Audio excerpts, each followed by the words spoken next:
Welcome back to Gold Derby. I'm Christopher Rosen. I'm so pleased to be joined by Janusz Kaminski, two-time Oscar winner, cinematography legend, whose latest collaboration with Steven Spielberg is West Side Story, which is a great film. Janusz, you've done every Steven Spielberg film since Schindler's List. I think it's with the Fabelmans, it's 20 films.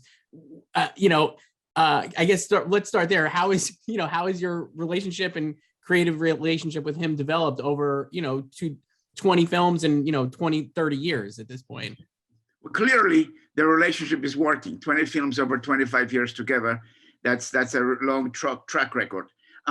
It's so invigorating to work with him because there are certain similarities from movie to movie, certain similarities. It's him, but then he reinvents the way he tells the stories. The stories he's also interested in are always different. From last movie we did was Ready Player One, I believe, and now we're doing then we did West Side Story, and now we've got the Fableman. So it's a great relationship based on respect and encouragement. That's amazing. Yeah, and I think that's from a viewing standpoint, an audience member standpoint. I think that's also one of the many reasons why Steven Spielberg is obviously such a revered filmmaker, is that he makes different. You're never sure. You know what a Steven Spielberg film is, but you never actually know how he's going to get there, I guess, right? Because everything is so different. So with this, West Side Story obviously is his first musical, legendary film. What were your early conversations like with him about how this film should look, and what your approach was going to be? Well, right, always, Chris, Christopher start with the script, right? And the script was clearly set in the same scenario, same time frame, same costumes, same music, same lyrics, so we were making a movie based on a Broadway musical. So conversation was very minimal as far as the style, because we both know what that style should be: glamorous, a little bit of a fantasy, enticing, very, very, very frivolous and entertaining, right?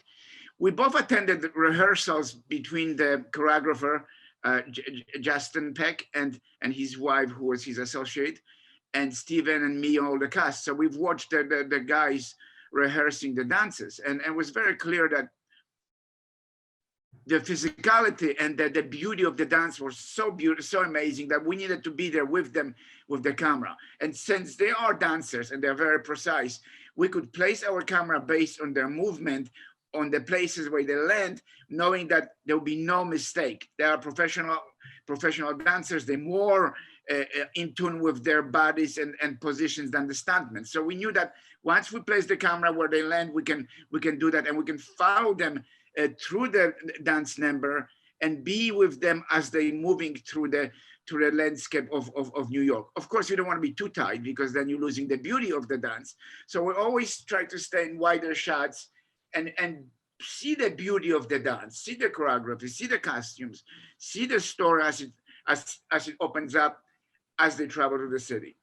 Yeah, it's incredible. I mean, I think you see that in every one of these numbers, like you said, musical is very iconic and everybody knows these songs. They're kind of embedded into culture, I guess, or American culture, certainly, and globally as well. And I mean, the way you guys stage all these different, or restage these numbers, I thought, the America scene, I thought was incredible. And I just love the way you did that. And also the dances at the gym, also, those were two standouts where I was like, oh, and you're right, getting to see the choreography is so wonderful. And I think that's a great thing. The other thing I want to ask you about was just the lighting and in general, how you kind of I guess, how did you approach how for Rachel Zegler, Maria, I guess, what was your approach to her? I just felt like she just looks so angelic and beautiful, and I think very innocent, and I found that just so emotional almost. And I guess, can you talk about how you kind of approached how she should look and framing her in the film and stuff? Well, it's a love story, right? So the people need to look fantastic. So for the first time when we see Rachel, she's in this white shot on the balcony, almost in a spotlight, and I could do it because it's a genre. I could take that risk and put in the spotlight simply because it's a musical. With Anita, Ariana DeBose, the first time you see her, when she opens the door into a medium shot, and my goodness, she was gorgeous. I mean, you're beginning with two individuals who are very, very attractive people, so there's not much magic I have to do. One is 18, one is 20 some. So the skin is perfect. They're very attractive people, right? So my objective was not to mess it up. I kept on killing myself, just don't mess it up. Don't mess it up. They look great, just don't mess it up. So, but they needed a good they needed to look great and beautiful and romantic and you know, gorgeous, right? Because it's and that's my approach towards most of the actors in every movie that I make. You know, my philosophy is to make the actors look as good as possible, even when they're supposed to look bad. And the bad's supposed to come from them, from their acting and makeup. The bad should not come from lighting. Even if the lighting is supposed to be sketchy and half lit and you don't see the eyes, it is a chosen approach, and they still need to look great. You know, I'm really against making people look horrible because they're supposed to feel horrible in the script. You know, that's what the actors do with the emotions of the performance. They can make the scene and the acting and themselves look not attractive based on who they are portraying. Right. Yeah. I mean, I think you get that here with like the Jets, certainly. And like they're a little more downtrodden, perhaps, and like, you know, kind of like weathered, let's say. And like, but obviously Mike Feist and all of the actors are very handsome. And like, you kind of like, you get that with the makeup, like you said in the performance, not necessarily right. The lighting. You, like I said, you've done all these movies, Steven Spielberg. I mean, created some of the most indelible images, I'd say, like of like the modern era. The two in this film that I was just so blown away by, and I know like after the screenings and stuff, people I've seen anecdotally is talking about them. You have this great shot of Tony, played by Ansel Elgort, in the puddle, I guess, right? But when he's going to see Maria at her house. Can you talk about like the inspiration for that and just executing that? I've never seen something like that, and I thought it was just so gorgeous. And it like, again, it's just so great. Yeah, we wanted to do it, and actually it was a rather difficult shot because we couldn't do it in location because you needed to have pavement ground where you can retain the water, right? So we did the plates of the tenement building, which was the actual location. You have to understand the tenement building was actual location combined with sets that we've built on the stage at the Brooklyn shipyard. So we did the plates of the windows. Then we got an Ansel on the stage against the surface that resembled the existing surface of the tenement building. We've created a puddle of water, and we've created light reflections. And essentially that was the approach. The reflections were taken from plates that I shot at the location, and they were introduced into the water in the post-production process. So was this assembling of the reflection. So that was all in the post. Fortunately, it looks very realistic and very lovely and very romantic. It's one of the more beautiful shots. I would probably thank the visual effects for that final result. It's but amazing. I take credit for everyone else. I take credit for all the other stuff. Let me ask you this one then, another one then. I love another, I think. Oh, not that one, the same story, I'm joking. No.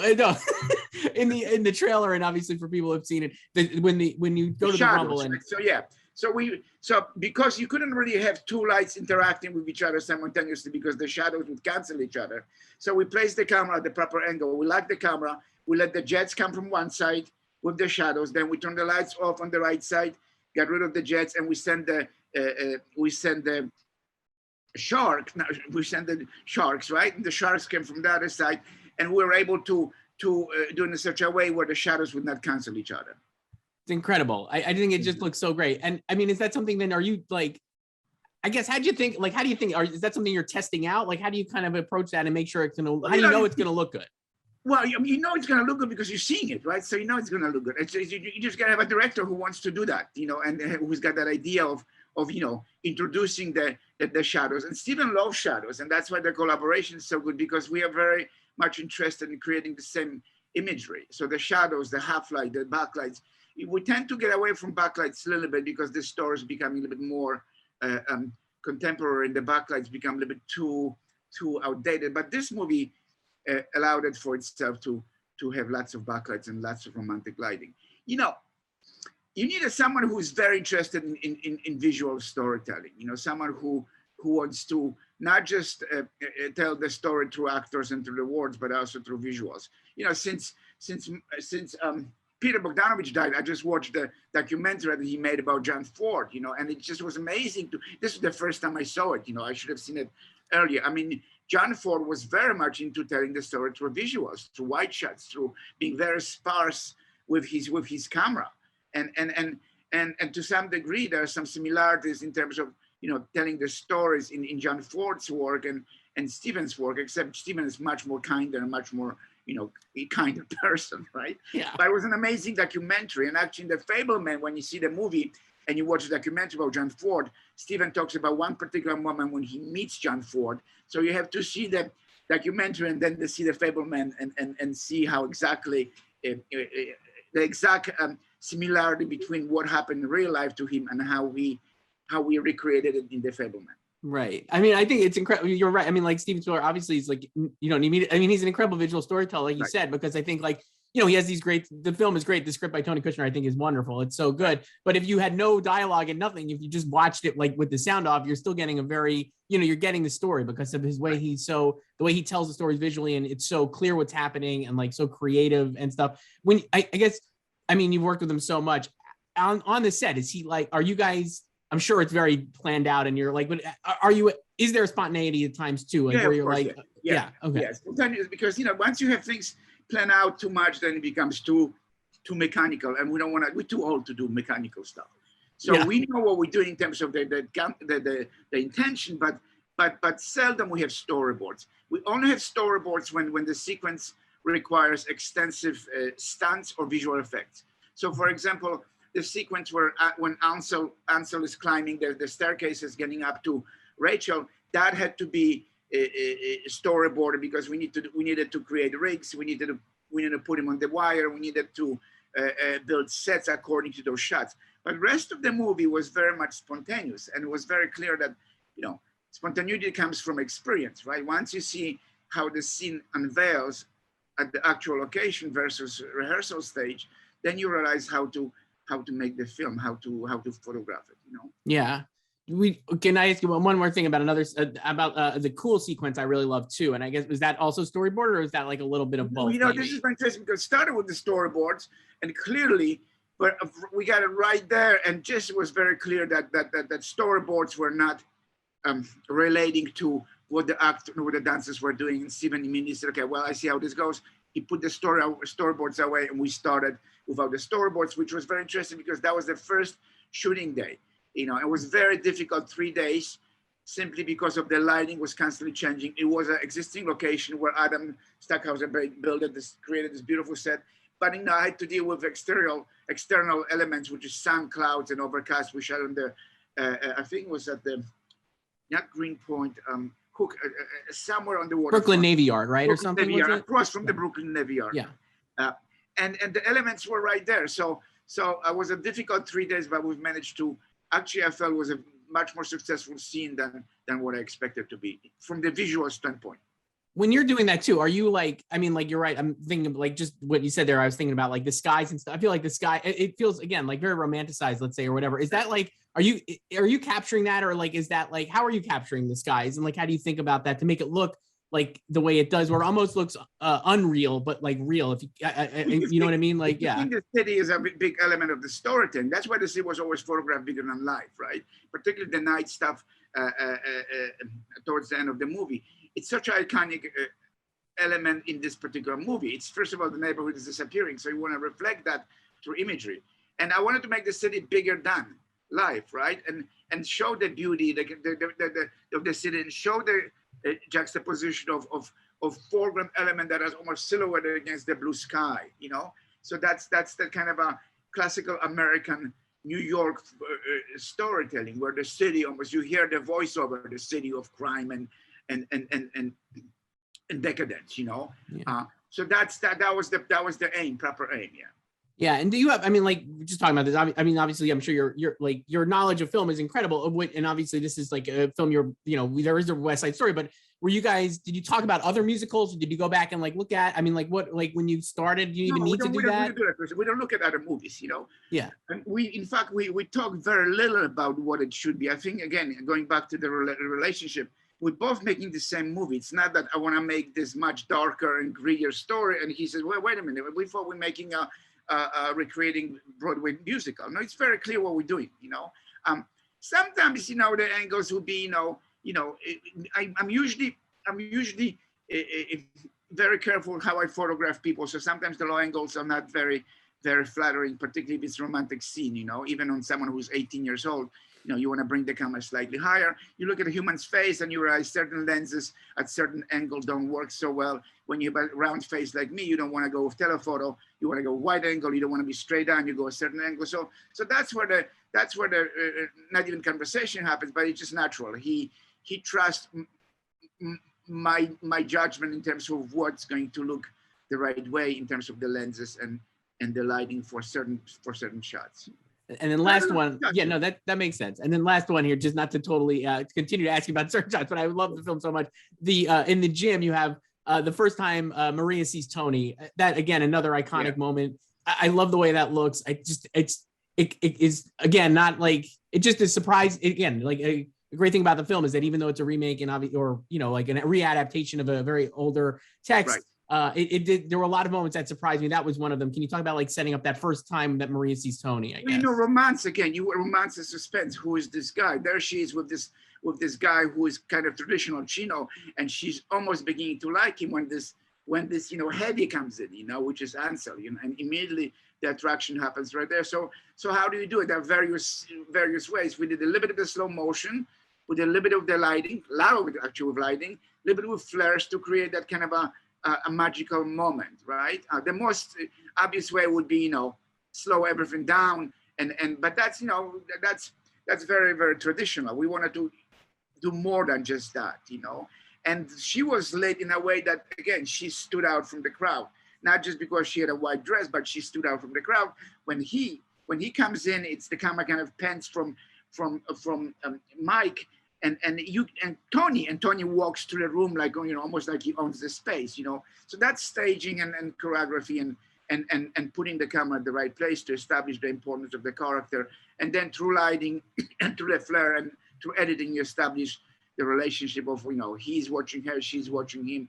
And that results in that beautiful moment when they go underneath the staircase and we go completely into fantasy land with flares, with beautiful romantic moment. Yeah. When you talk, I love your use of lens flares. Obviously, I think is also a signature, and certainly in Steven. I guess can you talk about how you think about lens flares and stuff like that? Like how do you want to deploy them? Sure. I mean, they could be dangerous and they could be romantic, right? If you think of the fight at the salt shake, those flares are very intimidating because they obscure the image, so you almost don't. What's going on in terms of the image. It's not totally obscure, but it creates attention from you to forces you to see what's happening, and it creates sense of danger. And of course, it erupts into this violent moment where two characters are killed. Where with the first kiss between Ansel and Rachel, that gave us a little bit of a romance. And I actually shot that scene as a test because I didn't know how much flares I was going to put. Originally in the test, I had too many flares. It was just too busy. And then based on my test, I eliminated certain flares. So it was just right amount to feel romantic, little bit mysterious, but not too much. So it became, gimmick. It became kind of a schmaltzy image. Yeah. Yeah. I mean, it's incredible work. Janusz Kaminski, thank you so much for doing this. 2-time Oscar winner, whose new film is West Side Story, Steven Spielberg, and coming up next, Fabelmans, which I can't wait for as well. Thank you so much. Thank you. Good talking to you.